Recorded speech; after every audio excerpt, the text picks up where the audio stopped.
একটা ক্লাসরুমে সবাই পড়লেও মীর অনেক চেষ্টা করেও কিছু আঁকতে পারছে না।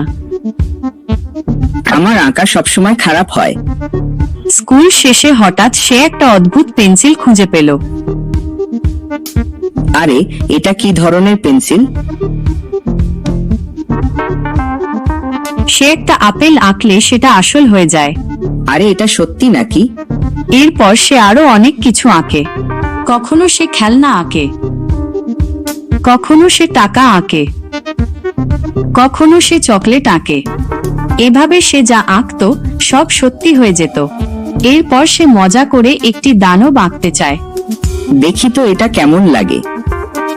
কিন্তু দানবটা এবার আসল হয়ে যায় আর সে ভয় পেয়ে যায়। কিন্তু এবার মজা ভয় হয়ে গেল।